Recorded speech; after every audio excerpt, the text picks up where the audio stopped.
The Rolls-Royce pulled into the garage 3 days too early. Cheon So-jun sat in the driver's seat, rain drumming against the windshield, and felt the wrongness like a blade between his ribs. The penthouse lights were on, every single window blazing gold against the San Francisco fog. Vanessa had said she'd be at the gallery opening until midnight. She'd kissed his cheek before he left for Macau. Told him not to wait up, told him she loved him.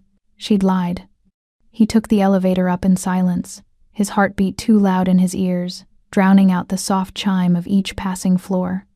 The doors opened with a whisper, and the smell hit him first. Not perfume and wine, but something clinical. Sterile. Wrong. Like a hospital or a morgue, like death wearing expensive French fragrance as a disguise.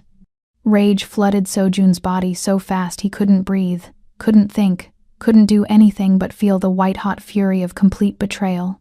His hand found the Sig Sauer in his shoulder holster, without conscious thought. He would end this now, would end them, would paint these walls with their blood and never look back. Through the crack in the double doors, he could see them. Vanessa stood in front of his open-wall safe, the one hidden behind the Rothko in their bedroom, the one he believed only 3 people in the world knew existed. The painting itself was worth $2 million, but what it hid was priceless, or had been.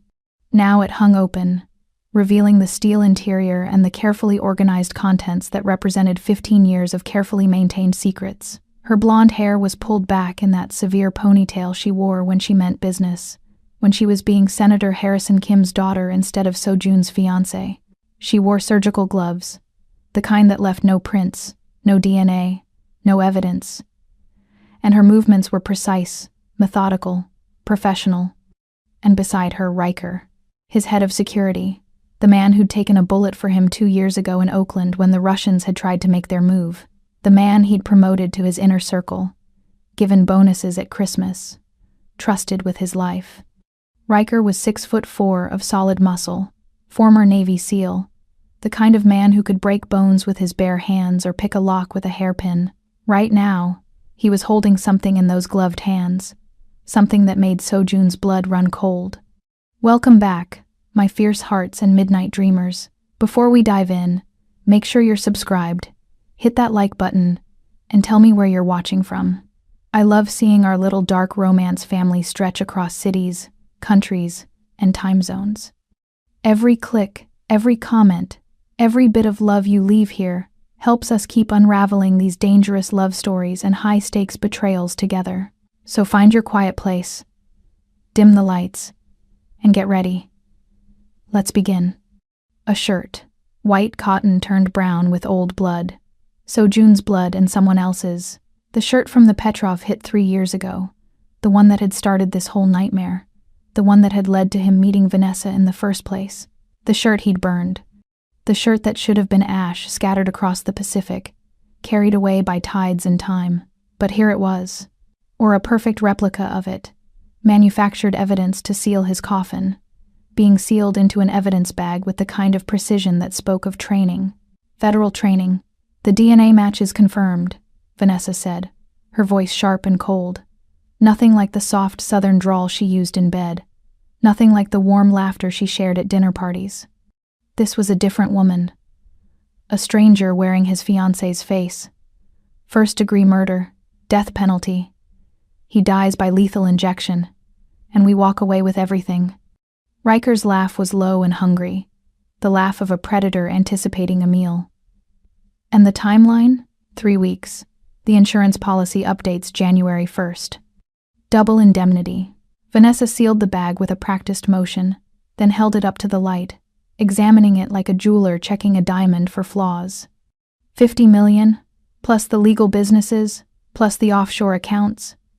By Valentine's Day, we'll be in the Maldives, and the dragon will be a corpse on ice. She said it so casually, like she was discussing vacation plans or restaurant reservations, like she hadn't just outlined the murder of the man she'd promised to marry. The world narrowed to a pinpoint. So-jun's vision went red at the edges, that familiar crimson haze that preceded violence, that had preceded every kill he'd ever made in 15 years of building his empire. His hand moved without conscious thought, drawing the custom pistol from his shoulder holster. his finger finding the trigger with the muscle memory of 1,000 hours at the range. One step forward, 2 shots, center mass, problem solved. He could bury them both before sunrise. Had done it before. Would do it again. His heart was pounding so hard he could hear it in his ears, a war drum rhythm that drowned out everything else. Betrayal tasted like copper in his mouth, like blood, like all the violence he'd tried to leave behind when he'd met Vanessa, when he'd thought maybe he could have something normal, something clean. He took that step forward, his weight shifting, his body moving into the killing stance his father had taught him when he was 16 years old. A hand clamped over his mouth from behind. Firm, decisive, cutting off the breath he'd been about to take. A body slammed into his back with terrifying strength, forcing him against the corridor wall hard enough that his shoulder hit the imported marble with a dull thud. The impact should have made noise, should have alerted everyone in the penthouse, but the hand over his mouth had angled his body perfectly to absorb the sound. Professional. This was professional. Sojun's training kicked in instantly. He could break this hold, twist left, elbow to the solar plexus, snap the wrist, reverse the position. 3 moves, 2 seconds. He'd done it in training 100 times, had done it in real life when the Yakuza had tried to grab him in Tokyo, when the Colombians had thought they could kidnap him for ransom. But something stopped him. A scent. Shea butter and something floral he couldn't name. Jasmine maybe, or gardenia. Feminine. Not threatening. And a voice, urgent and low against his ear, barely louder than breathing. Stay quiet, Victoria. Sojun froze. His assistant. The woman who organized his calendar and filtered his emails. The woman who'd worked for him for 6 months, and who he'd barely looked at twice. But the grip pinning him wasn't that of a secretary. And when he turned his head slightly, the eyes staring back at him weren't the eyes of someone who filed paperwork. They were wide, yes, terrified even. But underneath the fear was something else. Something cold and calculated. Something that knew death intimately. She wasn't looking at him. She was looking down. Victoria's free hand moved slowly, deliberately, pointing at the floor in front of the bedroom door. Sojun followed her gaze and saw nothing. Just imported Italian tile. Just expensive flooring. But Victoria's eyes were different.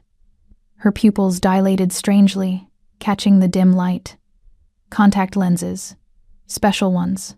She leaned closer, her lips brushing his ear, and whispered 3 words that stopped his heart. It's a trap. Then she tilted her head, and he understood. She could see something he couldn't, something invisible, and from the way her body tensed against his, from the way her breathing had gone shallow and controlled, he knew exactly what it was. Explosives. Riker rigged the door, she breathed, her voice so quiet he had to strain to hear it. It's rigged with a silent alarm connected directly to the federal task force. You step in, you trigger the raid before you can destroy the evidence. The rage in Sojun's blood crystallized into ice. He was trapped. Trapped between the woman plotting his murder and the woman holding him against a wall to save his life. Trapped between betrayal and a bomb. Trapped in his own home, in his own empire, by people he'd trusted. Victoria's hand slowly released his mouth.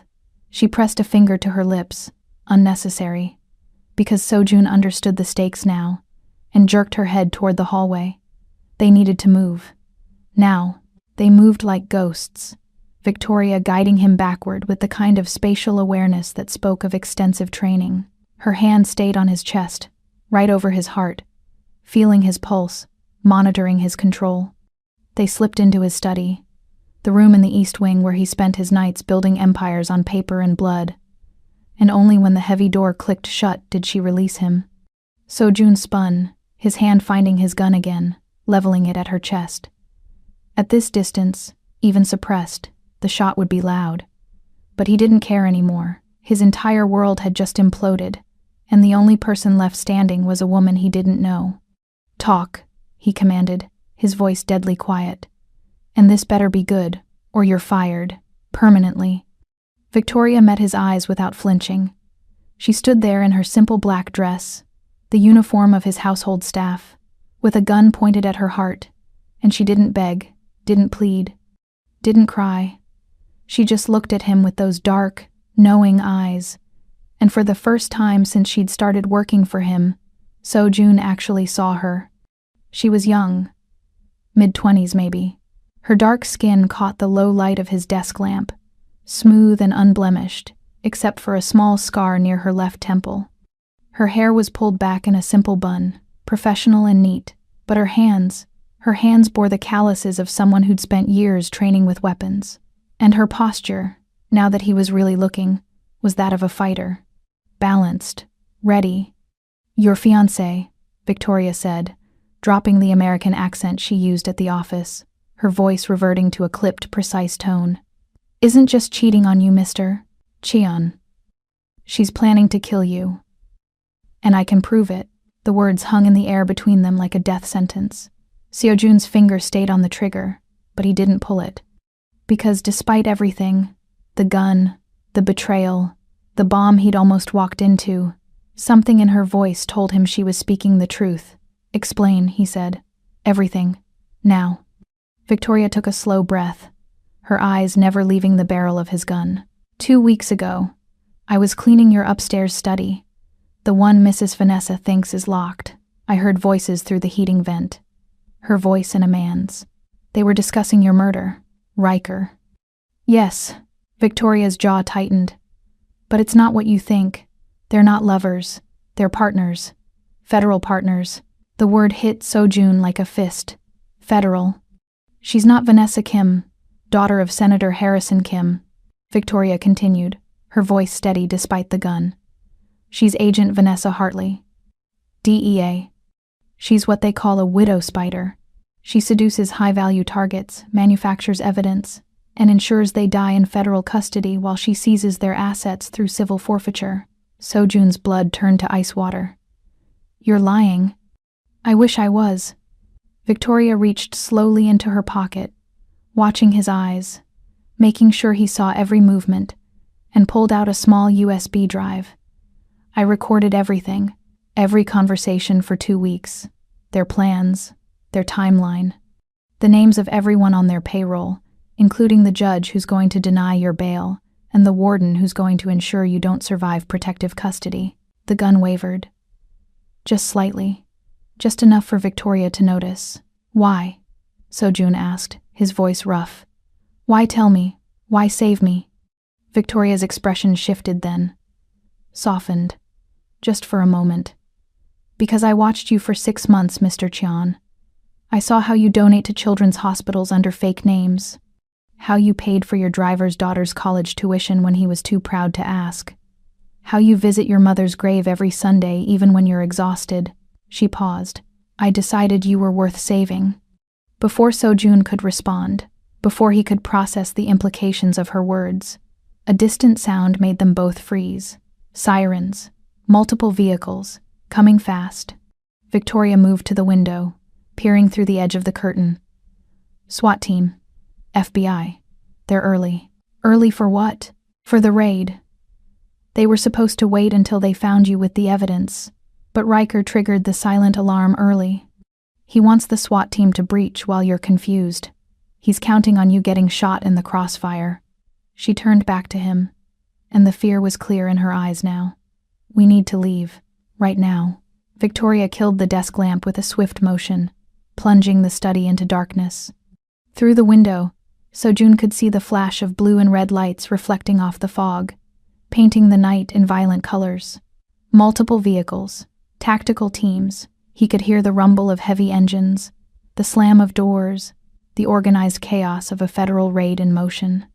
They had maybe 2 minutes before the building was locked down, before every exit was covered, before escape became impossible. "The elevator's compromised," Victoria said, already moving toward the bookshelf on the east wall with the kind of certainty that spoke of extensive planning. Every step was purposeful, economical, nothing wasted. "Riker controls building security. He'll have kill switches on every system, video feeds on every camera, locks on every door. He'll trap us in here like rats in a cage." "Then how?" She pressed something on the shelf. A book, maybe. Seo-jun couldn't tell in the darkness. and a section of paneling slid open with a whisper of well-oiled mechanisms, revealing a narrow maintenance shaft that dropped down into absolute blackness.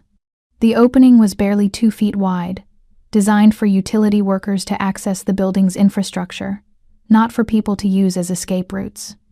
Every luxury building in San Francisco has emergency access routes for repairs, Victoria said, her voice calm despite the sirens that were getting closer by the second. Fire codes, earthquake safety, all of it requires redundant access to critical systems.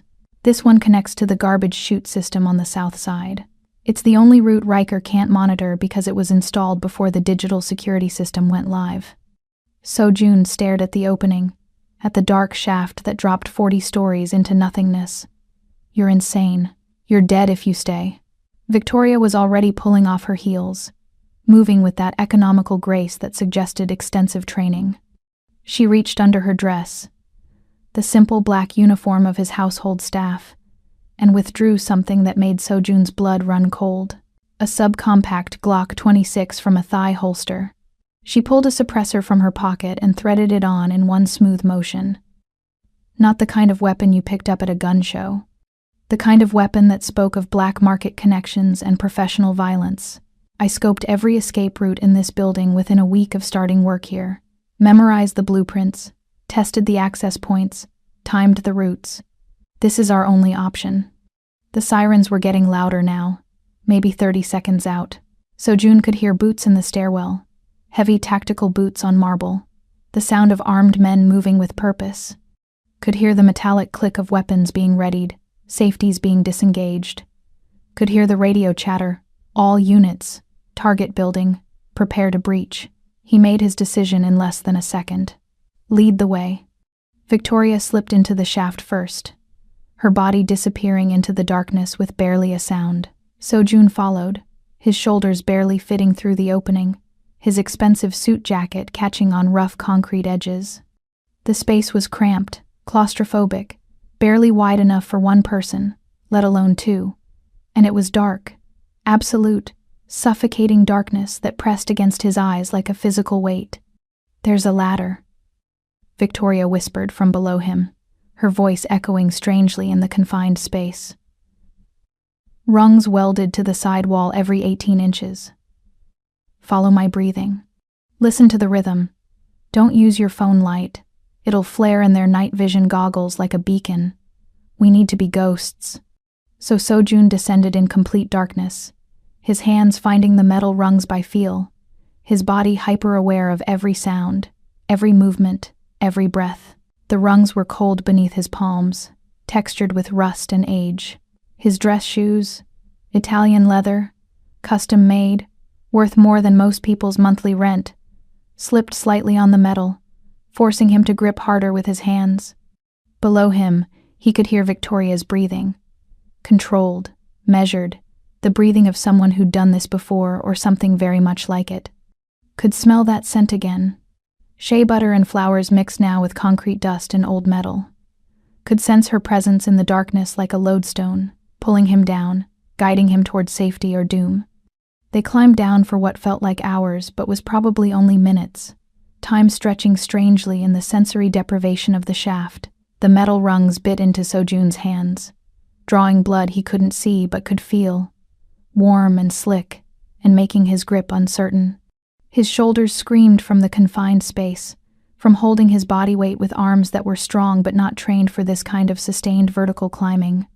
Above them, he could hear muffled sounds through the concrete and steel. Doors being kicked in, the splintering crack of wood giving way to battering rams. Commands being shouted in that professional monotone of federal agents executing a warrant. FBI, search warrant, clear, clear, moving to the next room. The systematic destruction of his home, his sanctuary, everything he'd built. Stop, Victoria whispered, after what might have been 10 floors or 20. Sojun had lost count in the darkness. This level connects to the garbage chute. We need to transfer horizontally about 6 feet. Then drop another 10 stories. It's going to be tight. Transfer how? Her hand found his ankle in the darkness, her fingers wrapping around his leg with surprising strength. The touch was intimate despite the circumstances. her skin warm through his sock. She guided his foot to a different surface. Rougher, wider, a concrete ledge that jutted out into the shaft. Like this. Feel that ledge? It's a maintenance platform installed in the 70s when they renovated the waste system. We shimmy across, then drop into the chute itself. It was insane. It was reckless. It was the kind of thing Sojun would have sent his men to do while he watched from a safe distance, coordinating from somewhere secure and climate-controlled. But he was out of options. And the woman below him had saved his life twice in the last 10 minutes. Had seen something he'd missed. Had prepared for a disaster he hadn't even known was coming. He followed her instructions, his body pressed flat against the cold concrete as he moved horizontally, hands finding purchase on rough surfaces, feet scrabbling for grip. And then he felt it. The opening of the garbage chute, wider than the maintenance shaft, with smooth metal sides designed for friction-free descent of trash bags and waste. "We're going to slide," Victoria said, her voice still calm, still controlled, like she was explaining how to pour tea instead of describing a potentially fatal plunge down a garbage chute. "Keep your arms and legs out to control your speed. Feet first, back against the metal. If you go too fast, you'll break your legs when you hit bottom. Too slow, and you'll burn through your suit and skin. Find the balance. Comforting. I try." And there was something almost like amusement in her voice. "Count to 3 after I drop, then follow. Good luck, Mr. Chun." And then she was gone, dropping into the chute with barely a whisper of sound. Sojun counted 1 Mississippi, 2 Mississippi, 3 Mississippi, and followed. The slide was terrifying. His back hit the metal with a force that knocked the air from his lungs. And then he was sliding, accelerating, the sides of the chute rushing past in absolute darkness. He spread his arms and legs, feeling the friction burn through his expensive suit, slowing his descent, but not stopping it.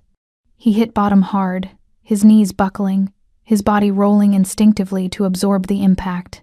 He landed in something wet and soft and foul-smelling, garbage. He was in a dumpster full of garbage. Victoria's hand found his arm in the darkness, pulling him up. "Move. We've got maybe 30 seconds before they seal the garage." They climbed out of the dumpster, and Seo-jun got his first good look at her since the study. Her dress was torn at the hem, her arms were bleeding from the slide, but her eyes were clear, focused, and she was already scanning the parking garage for their next move. "There?" she said, pointing to a gray sedan 3 rows over. "I hid the keycard for the guest parking level.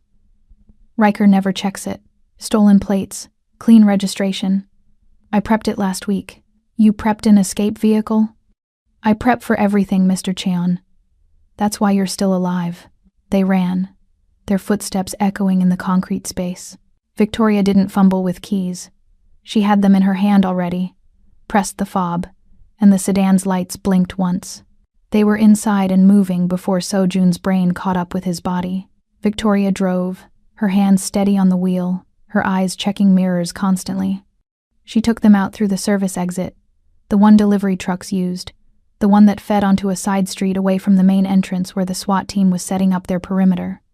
They were 6 blocks away when Sojun heard it, a muffled boom that made the windows rattle. He turned, looking back, and saw a flash of orange light from the direction of the Millennium Tower. "They breached the penthouse," Victoria said quietly. "Probably used a battering ram on your bedroom door." The breach. The trap Riker had set. If Victoria hadn't stopped him, if he'd walked through that door, he'd be in federal custody right now, or dead in the crossfire. Sojun's hands were shaking. He clenched them into fists, willing the tremor to stop. He'd survived assassination attempts, had walked into firefights, had stared down the barrels of guns without flinching. But this calculated betrayal by the woman he'd planned to marry, by the man he'd trusted with his life, this was different. "Where are we going?" he asked, his voice rougher than he intended. "Oakland. I have a safe house." "You have a safe house." "Mr. Cheon," Victoria said, and there was something almost like amusement in her voice. "You really need to start paying attention to the people around you." She drove fast, but not recklessly. taking surface streets, avoiding the highways where they'd be visible to traffic cameras. The rain started as they crossed the Bay Bridge, sheets of water hammering the windshield, turning the city lights into blurred streaks of color. Seo-jun watched her drive. Really watched her. The way her fingers gripped the wheel with exactly the right amount of pressure. The way her eyes tracked every vehicle around them, every potential threat. The way she'd shifted the rearview mirror to cover her blind spot. Professional, military-grade professional. "Who are you?" he asked quietly. Victoria's jaw tightened. She didn't answer immediately, her eyes fixed on the road. The silence stretched between them, heavy with things unsaid. Finally, she spoke. "I wasn't hired by HR Seo-jun." The use of his first name sent a shock through him. She'd never called him anything but Mr. Chan in 6 months. 6 months ago, she continued, her voice careful, measured. "I was sent by the Busan cartel to put a bullet in your head." The words dropped into the car like stones into still water. Seo-jun's hand moved instinctively to his gun, but Victoria's eyes flicked to him in the mirror. "Don't," she said quietly. "You shoot me, we crash. You crash, you die. And Vanessa wins." His hand stayed on the grip. "Give me one reason not to kill you the second we stop." "Because I didn't do it," Victoria said.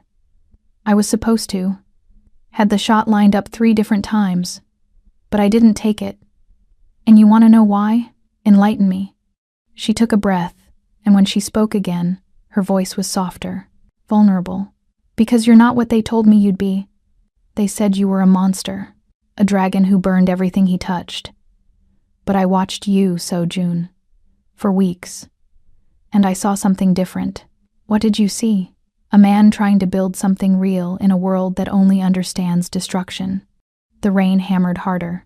Victoria took an exit, diving into the industrial district of Oakland, where the streetlights were sparse, and the buildings leaned into each other like drunk men. "The cartel thinks I'm still working the long con.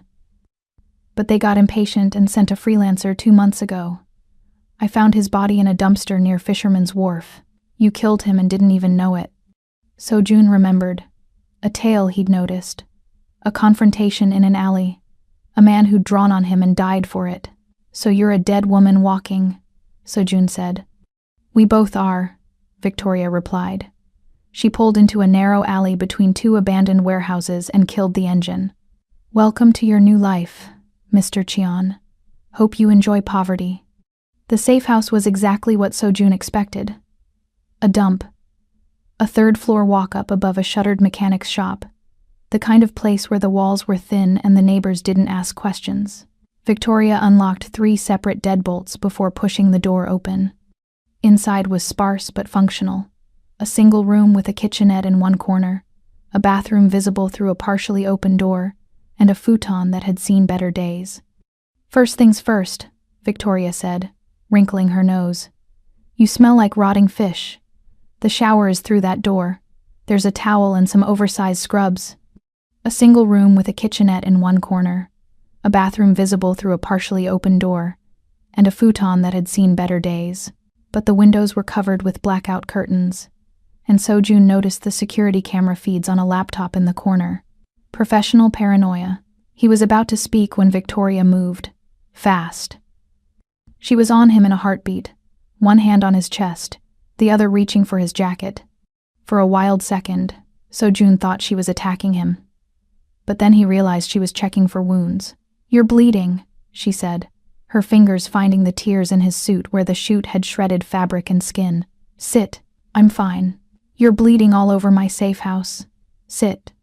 There was command in her voice now, the kind of authority that didn't expect argument. Seo-jun found himself sitting on the edge of the futon, while Victoria disappeared into the bathroom, returning with a first aid kit that looked military grade.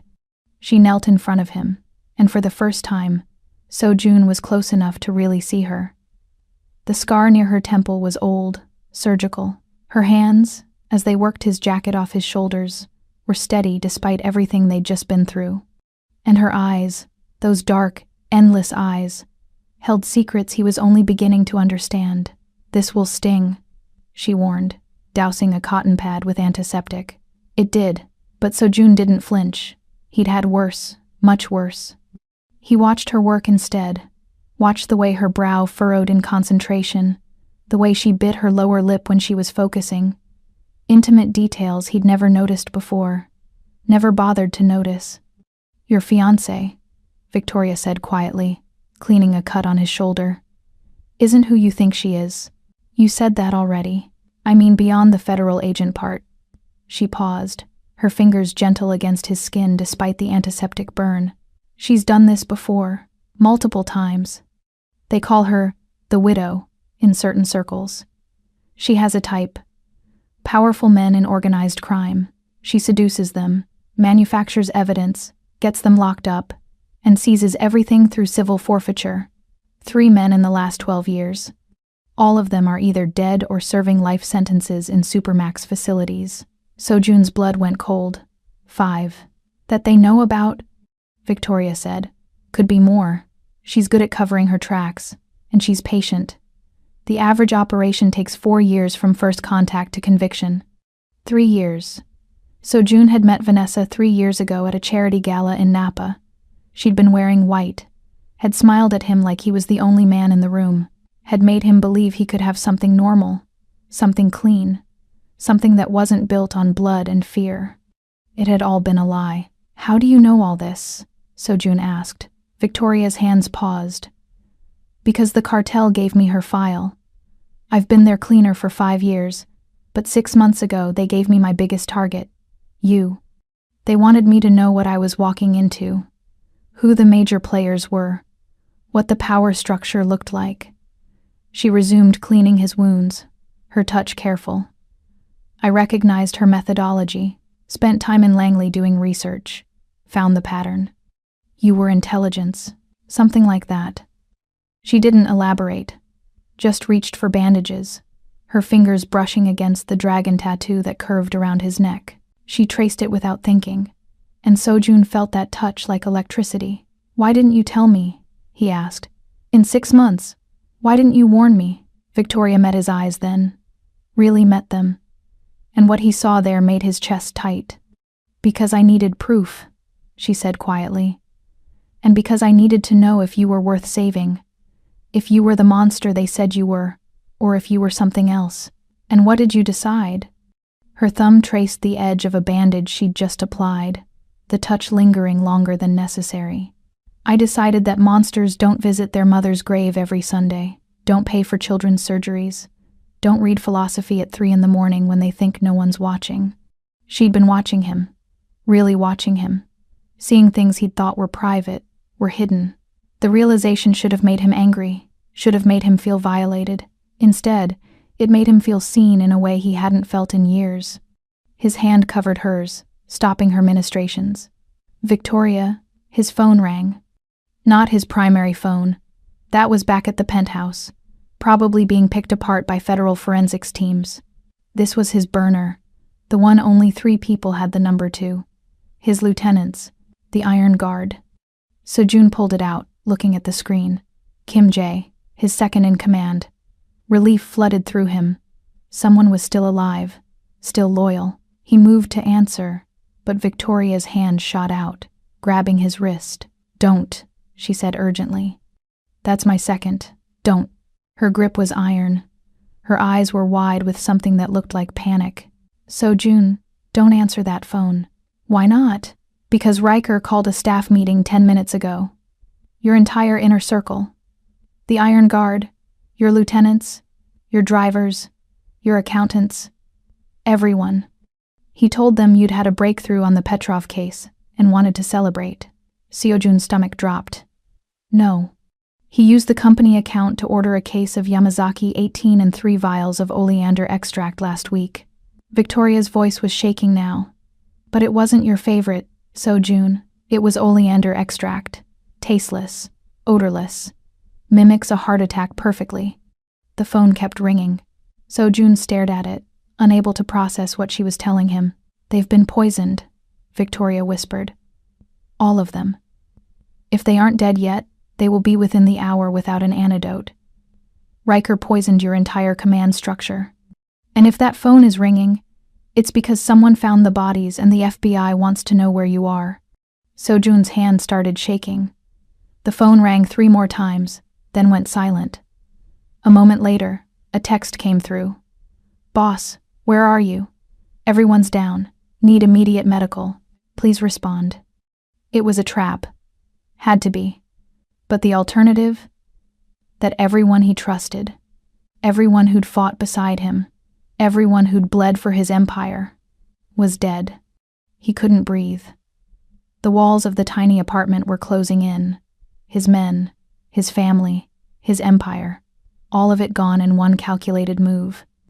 Victoria's hands framed his face, forcing him to look at her. "Breathe," she commanded. "Sojun, breathe. In through your nose, out through your mouth. Come on." He did. Focused on her eyes, on her voice, on the warmth of her palms against his cheeks. Slowly, the panic receded. Slowly, the world came back into focus. "You have nothing," Victoria said quietly. "No army, no money, no home, no empire. Vanessa is seizing your known assets, the penthouse, the club, the cars. She doesn't have the offshore codes yet. Your properties are under federal lien. In the eyes of the law, you're a dead man walking. Then why am I still breathing? Because I'm not ready to let you die." The intensity in her voice, in her eyes, hit him like a physical force. She meant it. This woman, this assassin sent to kill him, this secretary he'd barely noticed, had risked everything to keep him alive. "What do I have left?" Sojun asked, his voice rough. Victoria's hands slid from his face to his shoulders, grounding him. "You have me," she said simply. "And you have the one thing Vanessa doesn't know about. What's that?" She smiled then, small and dangerous. "Me." Outside, the rain lashed against the windows. Inside, Sojun felt something shift in his chest, something fundamental. The dragon was dead. The empire was ash. But from those ashes, something new was beginning to rise, and it looked like the woman kneeling in front of him with blood on her hands and fire in her eyes. They sat in silence for a long time. Victoria finished bandaging his wounds, while Sojun tried to process the complete destruction of his life. Every few minutes, his phone would buzz. Messages, calls, alerts. Each one a reminder that somewhere out there, Vanessa and Riker were dismantling everything he'd built. "You should eat," Victoria said finally, standing and moving to the kitchenette. "You're running on adrenaline, and that'll wear off soon." "I'm not hungry. Eat anyway." She pulled things from a small fridge, bread, cheese, something that might have been cold cuts. Simple food, survival food. She assembled sandwiches with the same efficiency she'd used for everything else. And when she set one in front of him, Sojun found himself eating mechanically. Victoria sat across from him on a folding chair, her own sandwich untouched. She'd changed out of the torn dress into black tactical pants and a fitted tank top that showed arms corded with lean muscle.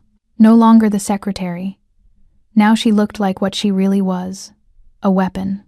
"Tell me about the Busan cartel," Sojun said finally. Victoria's jaw tightened. For a moment, he thought she wouldn't answer. Then she sighed and set her sandwich down. "I was recruited young," she began. 18. Fresh out of secondary school in Lagos with no money and no prospects. The cartel was expanding into West African shipping routes.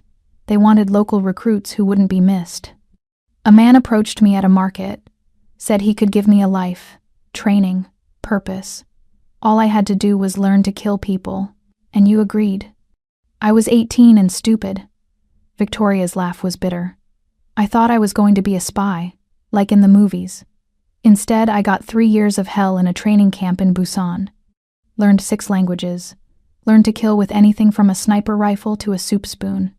Learned to disappear into any crowd, any life, any identity. The hardest part was pretending to be incompetent. Watching your accountants make mistakes I could fix in 5 minutes. But having to pretend I only knew how to use Excel. "How many?" Sojun asked quietly. "How many what? How many people have you killed?" Victoria met his eyes. Didn't flinch. Didn't look away. 15, confirmed. Maybe 3 or 4 more where I wasn't sure if they died or just wished they had. 15. She said it like she was reciting a grocery list. but Sojun could see the weight of it in her eyes, in the set of her shoulders. 15 lives carried around like stones. "Why didn't you kill me?" he asked. "I told you." "No." Sojun leaned forward. "The real reason. Not the pretty story about visiting my mother's grave. The real reason you let me live." Victoria was quiet for a long moment. When she spoke, her voice was barely above a whisper. "Because you looked at me." "What?" "In 6 months of working for you, you looked at me exactly 3 times, Victoria said. "Really looked. Not through me. Not past me. At me. Like I was a person instead of furniture." She stood abruptly, moving to the window, her arms wrapped around herself. "First time was month 2. I brought you coffee wrong, cream instead of black. You could have fired me, could have yelled. Instead, you asked if I was okay. Said I seemed distracted. No one in my entire life had ever asked me that." Sojun remembered, vaguely, a morning when Victoria had looked unusually tired, when he'd noticed shadows under her eyes. "Second time was month 4, she continued. "You overheard me on the phone with my cousin in Lagos. Heard me crying. You gave me the rest of the day off. Told me family was important. Slipped an extra $500 in my next paycheck." He remembered that too. Had thought nothing of it at the time. "Third time was 3 weeks ago." Victoria turned to face him. "I stayed late to finish filing. You were working in your study. When you left, you saw me still at my desk. You didn't say anything, just set a cup of tea next to me. Chamomile. You remembered from 6 months ago that I liked chamomile." Sojun had forgotten he'd done that. "Monsters don't do that," Victoria said softly. "Monsters don't remember what kind of tea their assistants like. So I started digging, started really watching you. And I found a man who'd built an empire on blood but who wanted something more, who donated to orphanages, who paid for surgeries, who cried at his mother's grave every Sunday." She moved back toward him, and Sojun found himself standing to meet her. They were close now, close enough that he could see the pulse jumping in her throat, close enough to smell that scent of shea butter and flowers. "You asked why I didn't kill you?" Victoria whispered. "I didn't kill you because somewhere between the first cup of coffee and the last cup of tea, I fell in love with the man you were trying to become." The words hung between them like a lit fuse. Sojun's hand came up without conscious thought, his fingers brushing her cheek. She didn't pull away, didn't flinch, just stood there, looking at him with those dark, endless eyes that held secrets and scars, and something that might have been hope. "You don't know me," he said roughly. "I know you better than anyone," she replied. "I know you take your coffee black. Know you read Camus when you can't sleep. Know you have nightmares about your mother's death and wake up calling for her. Know you alphabetize your books by author but your weapons by caliber. Know you." He kissed her, or she kissed him. Later, neither of them would be sure who moved first. But suddenly his mouth was on hers, and her hands were in his hair, and they were pressed together with 6 months of unspoken tension finally finding release. Victoria tasted like rain and determination. Her lips were soft, but her kiss was fierce, demanding, giving as good as she got. Sojun's hands found her waist, pulling her closer, feeling the lean muscle of her body against his. She was strong, stronger than she looked, and when she pushed him back toward the futon, he let her. They fell together, her body covering his, her weight welcome and grounding. His hands found the hem of her tank top, slipped beneath to find warm skin and the ridge of scars, old wounds from a violent life. She gasped against his mouth when his fingers traced them, not from pain but from something else, something raw and vulnerable. "Sojun," she breathed, pulling back just enough to look at him. Her eyes were dark with want, but also with something like fear. "We shouldn't. Why not?" "Because this is insane. Because 12 hours ago you were engaged to someone else. Because I'm a killer sent to murder you. Because we're both dead anyway." Sojun finished. He reached up, framing her face with his hands. "Because everything I thought I knew was a lie. Because you saved my life. Because you're the only real thing I have left." Victoria's eyes closed, and when they opened again, They were bright with unshed tears. "This won't end well. Nothing in my life ever has." She laughed at that, a short, sharp sound that might have been a sob. And then she was kissing him again, deeper this time, her body moving against his with an urgency that spoke of desperation and desire and defiance against the world that wanted them dead. Sojun's hands explored the landscape of her back, finding muscle and scars and the subtle curve of her spine. She moved against him like water, fluid and powerful. And when her hands found the bandages she'd just applied, she was careful to avoid the wounds even as she sought the places that made him groan. They came together like a storm, fierce and consuming and necessary, in the cramped confines of a safe house that smelled like dust and rain. With the world hunting them and their pasts littered with bodies, they found something that felt almost like salvation. Victoria's skin was warm beneath his hands. Her breath was hot against his neck. Her voice, when she whispered his name, sounded like a prayer and a curse and a promise all at once. And when they finally broke apart, gasping and tangled in each other, Sojun realized something fundamental had changed, not just in his circumstances, but in him. The dragon had burned. And from the ashes, something new was rising. Something that looked like the woman in his arms who'd killed for money but chose to save for love. Outside, the rain had stopped. Inside, Sojun pulled Victoria closer, feeling her heartbeat against his chest, steady and sure. "What happens now?" he asked quietly. Victoria's fingers traced idle patterns on his skin, following the dragon tattoo that wound around his ribs. "Now we stop running," she said. "Now we burn it all down. Vanessa, Riker, the federal task force, all of it." "How?" She lifted her head, and the smile on her face was sharp and dangerous and beautiful. "Because I didn't just watch you for 6 months, Sojun. I prepared for war, and I'm very good at war. Tell me." "Later." Victoria settled back against him, her head on his chest, her arm across his waist. "Right now, let me have this. Let me have you, just for a few hours, before we go back to being weapons." So Sojun held her. Held this woman who'd killed 15 people but couldn't kill him. Held this woman who'd risked everything to save a man she barely knew. Held this woman who smelled like shea butter and flowers and tasted like redemption. And for the first time in 15 years, Sojun let himself hope. Sojun woke to the smell of coffee and the sound of typing. For a disorienting moment, he forgot where he was. Expected to see the Italian marble and floor-to-ceiling windows of his penthouse.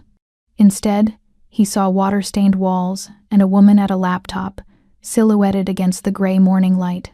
Victoria. Still wearing his shirt, her hair loose around her shoulders, beautiful in a way he'd never let himself notice before. She glanced up, catching him watching. A small smile touched her lips. "Coffee's on the counter. Black, no sugar," she remembered. Of course she did. Victoria remembered everything. Sojun stood, wincing as his body reminded him of their escape and everything that had happened after. He found the coffee, cheap instant, nothing like what he was used to, and drank it anyway. Caffeine was caffeine. "What are you working on?" he asked, moving to stand behind her. The laptop screen was filled with code, complex encryption strings, and what looked like financial records. Victoria's fingers flew over the keys with the kind of speed that spoke of extensive training. "I'm accessing your black ledger," she said casually. Sojun's blood went cold. The black ledger. The complete digital record of every transaction, every operation, every dirty secret of his empire. The thing that could buy him immunity or put him in prison for life, depending on who held it. "That's encrypted," he said carefully. "Military-grade encryption. Even if you had the passwords, which you don't, it would take months to crack." Victoria smiled. "I don't need to crack it. I already have full access." "That's impossible. The only copies are on drives in my personal safe and my attorney's office in the Caymans. I swapped the drive in your safe and remotely wiped the server in your attorney's Cayman office. And the encryption keys are in your head," Victoria finished. "Except they're not. They're in mine." She pulled up a new window, and Sojun's breath caught. It was his ledger, the real one, complete and unedited. Every name, every transaction, every kill order from the last 15 years. How? I didn't just file your paperwork for 6 months, Victoria said. I memorized it. Every password, every encryption sequence, every backup protocol. 1 week ago, right after I heard them in the vents. When you left for that meeting in Seattle, I spent 48 hours copying your drives and swapping them with dummies. Sojun stared at her. You what? I swapped your drives. Victoria stood, turning to face him. The ones in your safe? Filled with 15 terabytes of very expensive pornography that I carefully curated to match your supposed taste. The real drives? She tapped her temple. Encrypted and stored on encrypted micro SD cards, hidden in 3 locker terminals across the city. With backups in physical drives hidden in 4 different cities, you stole my entire empire. I saved your entire empire, Victoria corrected. Think about it, Sojun. What did Vanessa want? Your money, yes. But more than that, she wanted the ledger. With that, she could flip everyone you've ever worked with. Could bring down not just you, but half the criminal organizations on the West Coast. Realization hit him like a truck. She downloaded the dummy files. She downloaded 15 terabytes of vintage pornography organized by decade and ethnicity. Victoria confirmed, grinning. Which means every move she makes based on that data is worthless. Every warrant, every subpoena, every arrest. All based on evidence that doesn't exist. Sojun started laughing. He couldn't help it. The sheer audacity of it. His secretary, his invisible assistant, had executed the most elegant theft he'd ever seen. Under his nose. In his own home. You're insane, he said. I prefer thorough. Victoria moved closer, her hands finding his chest. I told you I didn't just watch you for 6 months. I planned for this. Planned for the day when someone would try to take you down. I just didn't expect it to be your fiancé. What else did you plan? Escape routes. 3 different safe houses in 3 different cities. False identities. Offshore accounts that can't be traced back to us. And she pulled something from her pocket. A small black key. Access to a safety deposit box containing hard copies of the real ledger. Insurance. Sojun took the key, feeling its weight. You thought of everything. Not everything. I didn't think you'd kiss me. Victoria's smile was soft now, vulnerable. Didn't think that last night would. He silenced her with another kiss, this one slower, deeper. When he pulled back, her eyes were dark with want. Focus, she breathed. We need to focus. On what? Revenge. Victoria moved back to the laptop, pulling up a new screen. Vanessa thinks she won. She thinks you're in the wind, broke and broken. She's probably planning her victory lap right now. And tonight is the charity gala at the Palace of Fine Arts. Victoria's smile turned sharp. The same gala where you met her 3 years ago. The same gala where she's planning to announce your flight from justice and her heroic role in bringing down the dragon. Sojun understood immediately. You want to crash it. I want to destroy her in front of everyone who matters. In front of the FBI brass. In front of the city's elite. In front of the media. Victoria pulled up a guest list. Everyone who's anyone will be there, including Riker. It's suicide. They'll have security everywhere. They'll have security looking for a fugitive in hiding. Not a couple in evening wear with ironclad fake IDs and invitations I forged while you were sleeping this morning. She turned to him. We walk in the front door, Sojun. We walk in like we own the place. Because by the end of the night we will. How? Victoria's fingers flew over the keyboard, pulling up audio files, video feeds, encrypted documents. Because while Vanessa was planting evidence and planning your murder, I was recording everything, every conversation, every meeting, every time she and Riker discussed their plan. I have enough to bury them both. The FBI won't care.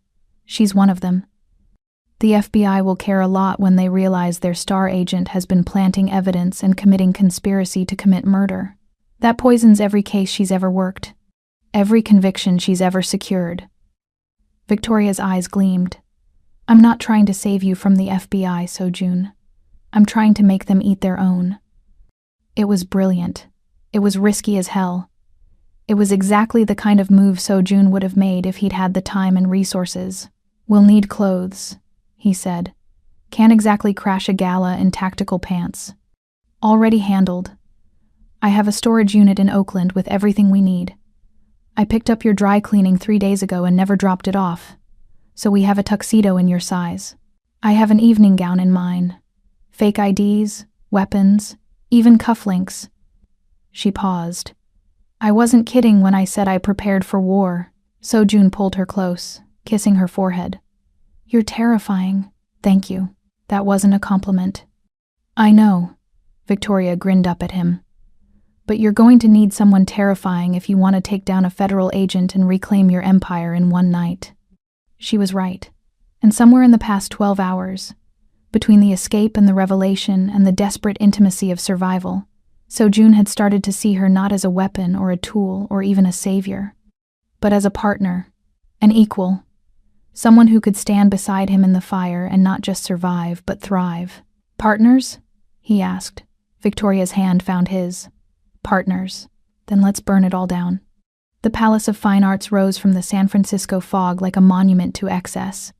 All Greco-Roman columns and soaring rotunda, lit from below with golden lights that made the whole structure glow. Red carpet stretched from the valet station to the entrance, lined with photographers and curiosity seekers hoping to catch glimpses of the city's elite. Sojun stepped out of the town car, rented under one of Victoria's many fake names, and immediately felt the weight of 100 eyes. He'd opted for a classic black tuxedo, perfectly tailored, with a white shirt and no tie. He winced as the shirt settled over the friction burns on his back, a stinging reminder of the garbage chute. His hair was slicked back, revealing the dragon tattoo that curved up his neck. He looked like exactly what he was, dangerous money. Victoria emerged from the other side, and Sojun's breath caught. She wore a gown the color of midnight, all flowing silk and strategic cutouts that revealed tantalizing glimpses of dark skin and lean muscle. Her hair was pulled back in an elegant twist, and her lips were painted blood red. She'd transformed from tactical operator to lethal socialite in the span of 2 hours. But it was her eyes that really got him. Behind the smoky makeup and false lashes, they held a predatory gleam. She was hunting. Ready? She asked, slipping her arm through his. As I'll ever be. They moved toward the entrance, Victoria's heels clicking against stone. The security checkpoint was manned by what looked like off-duty FBI agents, subtle earpieces, suspicious eyes, hands that stayed close to concealed weapons. Victoria's fake IDs named them as Alexander and Naomi Collins, hedge fund managers from Hong Kong with more money than sense. The security guard scanned their IDs, checked the guest list, and waved them through without a second glance. Victoria's forgery work was flawless. Inside, the palace was even more impressive. The rotunda soared overhead, all frescoed ceiling and architectural drama. Waiters circulated with champagne and canapes. A string quartet played something classical and boring. And everywhere, the city's power players networked and schemed in evening wear. She's on the stage, Victoria whispered, her lips brushing Sojun's ear. East Side, talking to someone from the mayor's office. Sojun followed her gaze, and there she was. Vanessa, wearing white. Of course she was wearing white, looking every inch the grieving almost widow. Her blonde hair was done up in an intricate style, and she held a champagne flute like a prop, performing for the crowd. Beside her, lurking like a shadow, was Riker. His bulk barely contained in a tuxedo, his eyes constantly scanning the room. Professional paranoia. He looked relaxed, but Sojun knew better. Riker was coiled like a spring, ready for violence. They haven't seen us yet, Victoria said. I set us up in the balcony access. You'll approach from the main floor. I'll provide overwatch from above. Overwatch? Victoria's smile was sharp. You think I came to this party unarmed? I have a breakdown rifle in my tote bag. It looks like makeup kits and hairspray, until I assemble it. Takes me 45 seconds to assemble. You're insane. You've said that before. Come on. They separated, Victoria drifting toward a service staircase, while Sojun grabbed a champagne flute and began working the room. He needed to be seen. Needed people to notice him before he made his move. Needed the shock value. Vanessa hadn't issued an APB yet. She wanted him dead, not arrested. That was her mistake. To the guests here, he was still just the reclusive billionaire. He worked the periphery first, deliberately staying out of Vanessa's eyeline. Caught conversations, let his presence register with the crowd. He heard whispers starting. Is that? Can't be. Thought he was in hiding. Perfect. The crowd was starting to part around him now. A bubble of space opening up as people recognized him and simultaneously wanted to see what would happen and wanted to be nowhere near it. The music continued, but conversations were dying out. Attention was shifting, and then Vanessa saw him. He watched it happen in real time. Watched her eyes sweep the room, land on him, go wide with shock. Watched the champagne flute in her hand start to tremble. Watched her mouth open, close, open again. For just a second, the mask slipped, and he saw fear. Good. She should be afraid. Riker saw him next, and the response was immediate. His hand went to his jacket, reaching for a weapon that probably wasn't there. This was a charity gala, after all. But his body language changed, went aggressive, protective. He stepped in front of Vanessa, blocking Sojun's sightline. Too little, too late.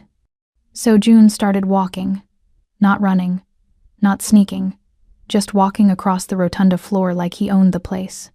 Because he did. This was his city, his world, and these people had tried to take it from him. The crowd parted like water. The string quartet faltered, the music dying away to nothing. In the sudden silence, Sojun's footsteps echoed off marble and stone. He stepped onto the stage, and the room erupted in whispers. Vanessa backed up, her face pale. Sojun, you can't be here. They're looking for you. There are warrants. Are there? Sojun's voice carried across the rotunda, amplified by the space. Warrants for what exactly, Vanessa? What am I accused of? She opened her mouth, closed it, looked around wildly for support. Found Riker, who was staring at Sojun like he'd seen a ghost. That's what I thought. Sojun continued, his voice calm and cold. You have no actual evidence, no actual crime. Just a lot of carefully planted pieces that don't actually exist. I don't know what you're talking about, Vanessa managed, but her voice was shaky. Don't you? Sojun smiled. It wasn't a nice smile.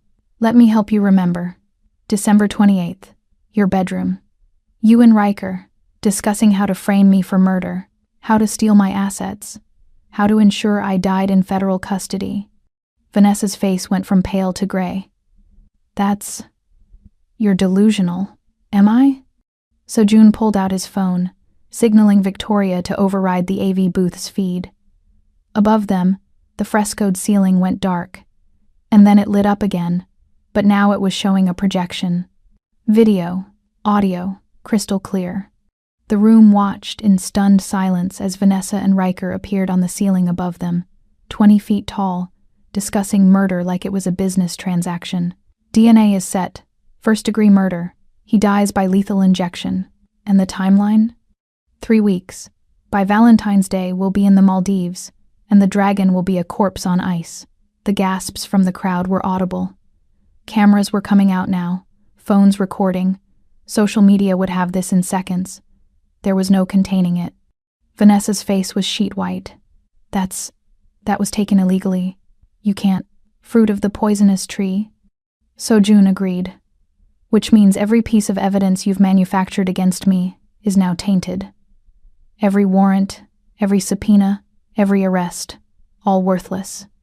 He watched it hit her, watched her realize what he'd just done. He hadn't just cleared his name.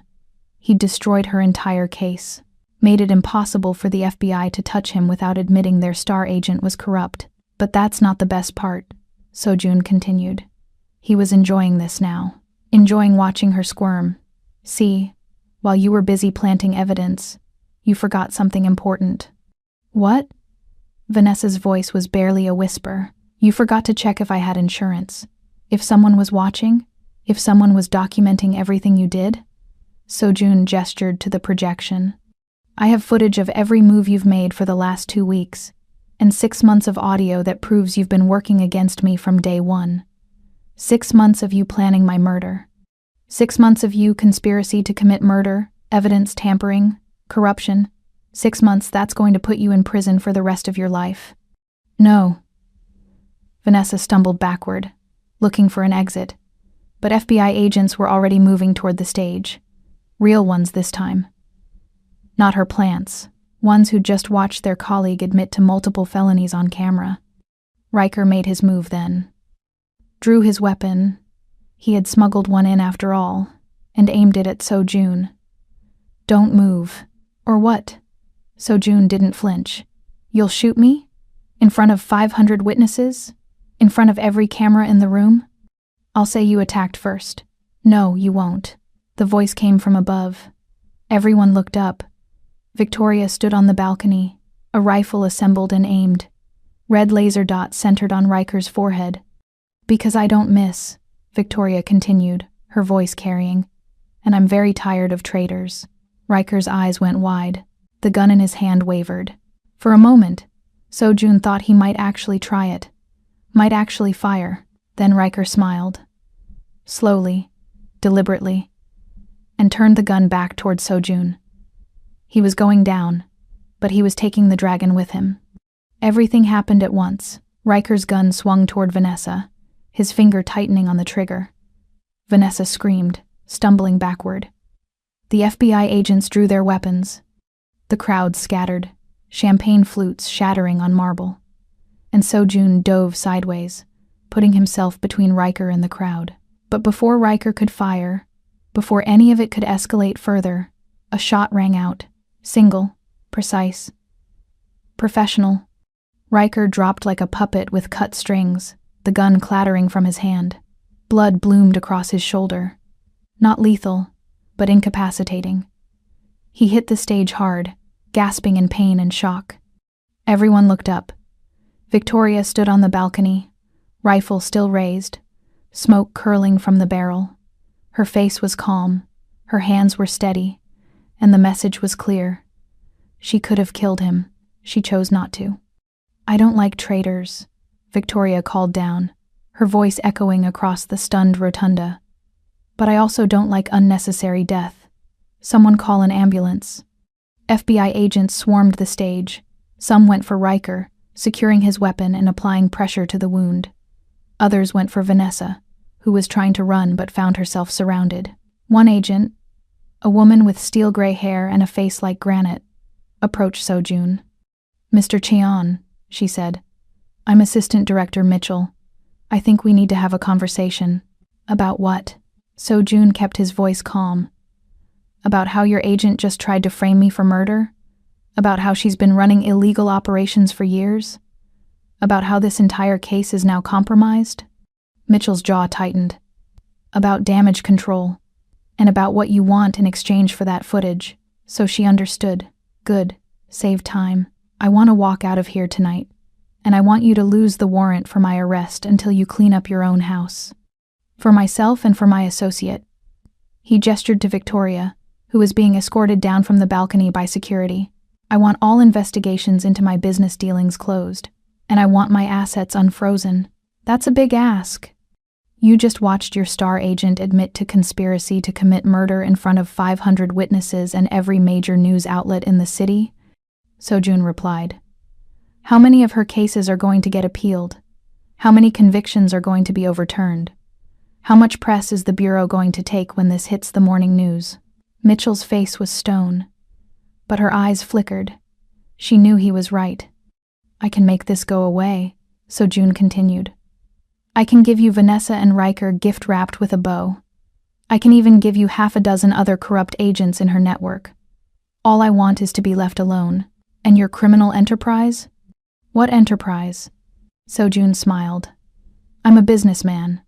All my dealings are perfectly legal. You're welcome to audit me anytime. It was a lie. They both knew it was a lie. But it was a lie that let everyone save face. Let the FBI close this case without admitting how deep the corruption went. Let Sojun walk away without a target on his back. Mitchell considered for a long moment. Then she nodded. We'll need that footage. You'll get copies. I keep the originals. Insurance? Exactly. Mitchell's smile was thin. You're a smart man, Mr. Cheon. Smarter than most people I deal with. I sincerely hope I never have to see you again. Likewise. Victoria appeared at his side then, escorted by 2 agents who immediately backed off at a look from Mitchell. Victoria appeared at his side, having surrendered her weapon to the tactical team with a polite smile in her midnight gown. Her hand found his, and Sojun squeezed gently. We good? She asked quietly. We're good. They watched as Vanessa was led away in handcuffs, still protesting, still claiming it was all a misunderstanding. But no one was listening anymore. She'd been exposed, destroyed. All her careful planning, all her manipulation, undone in one perfect moment of poetic justice. Riker was loaded onto a stretcher, still conscious, still glaring at Sojun with impotent rage. He'd live, would probably spend the next 20 years in federal prison. But he'd live. Come on, Victoria said, tugging at Sojun's hand. Let's get out of here before anyone changes their minds. They walked out of the Palace of Fine Arts the same way they'd entered. Through the front door, past the cameras, past the crowds. But this time, people weren't whispering. They were staring openly, taking pictures, recording video. The dragon had returned. And he'd brought a queen. They didn't go back to the Oakland safe house. Too exposed. Too many people knew about it now. Instead, Victoria directed the car to a marina in Sausalito, where a yacht sat waiting in the fog. You have a yacht, Sojun said. I have access to a yacht, Victoria corrected. Belongs to a client I did some work for in my cartel days. He owes me a favor. Several favors, actually. The yacht was sleek and modern, all white fiberglass and tinted windows. Inside was pure luxury. Leather couches, a full bar, a master suite that took up most of the lower deck. They stood in the main cabin, the lights of Sausalito twinkling through the windows. So, Victoria said, pouring 2 glasses of whiskey. We did it. We did. Sojun took the glass she offered, their fingers brushing. You were incredible up there. You weren't so bad yourself, she smiled. Though I still can't believe Riker tried to shoot Vanessa. What was that about? Survival instinct, Sojun said.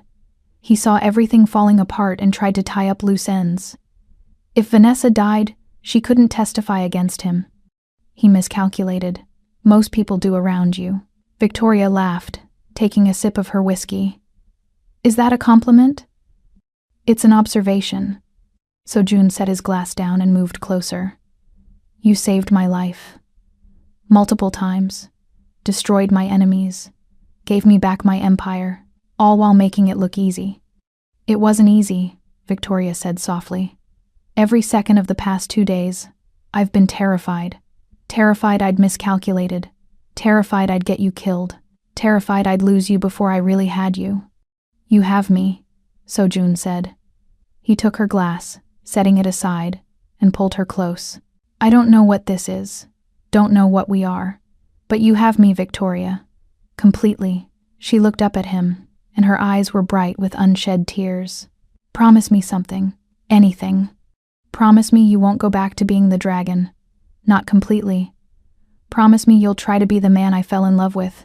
The one who visits his mother's grave and remembers what kind of tea people like. Sojun's throat tightened. I don't know if I can be that man all the time. I'm not asking for all the time. Just some of the time. Just enough. I can do that, he said. But only if you promise me something too. What? Promise me you won't disappear. Won't ghost back into the shadows. Won't leave me when this gets hard. Because it will get hard, Victoria. The cartel still wants you dead. My enemies will come after you to get to me. We'll have targets on our backs for the rest of our lives. Victoria's hands came up to frame his face. I'm not going anywhere, she said fiercely. I didn't save your life just to abandon you after. We're partners, Sojun. Equal partners. That means I stand beside you in the fire. Not behind me? Never behind you. She pulled him down until their foreheads touched. Next to you. Always next to you. He kissed her then, slow and deep and full of promise. Kissed her like she was air and he was drowning. Kissed her like she was the only real thing left in a world full of lies. When they finally broke apart, both breathing hard, Victoria smiled. So what do we do now? Now that we've won? Now? Sojun touched the dragon tattoo on his neck, feeling the raised skin under his fingers. Now we rebuild. Not the empire I had before. Something new. Something clean. Can you do that? Build something clean? With you? Sojun pulled her closer. I think I can try. That's all I ask. They stood there in the main cabin of a borrowed yacht, holding each other as the fog rolled in over the bay. Outside, San Francisco glittered like a jewel box. Inside, two people who'd survived the worst of the world found something like peace. Victoria? Sojun said after a while. Yes? That thing you said, about falling in love with me, did you mean it? She pulled back just enough to look at him. Every word. Why? Because I think I'm falling in love with you too, and it terrifies me. Victoria's smile was soft and real and beautiful. Good. Love should terrify you. Means it matters. Means it's real. Is this real? The realest thing I've ever known. Sojun kissed her again, and this time it wasn't desperate or fierce. It was gentle, reverent, the kiss of two people who'd found each other in the darkness and decided to walk into the light together. Later, much later, they made their way to the master suite. Victoria's midnight gown ended up pooled on the floor. Sojun's tuxedo followed, and in the privacy of the yacht, with the fog pressing against the windows and the world locked outside, they came together not as survivors or partners or weapons, but as lovers. Morning came soft and gray, fog still clinging to the marina. Sojun woke to find Victoria already awake, sitting by the window with a cup of coffee, wearing nothing but his shirt. She looked peaceful, content, happy, even.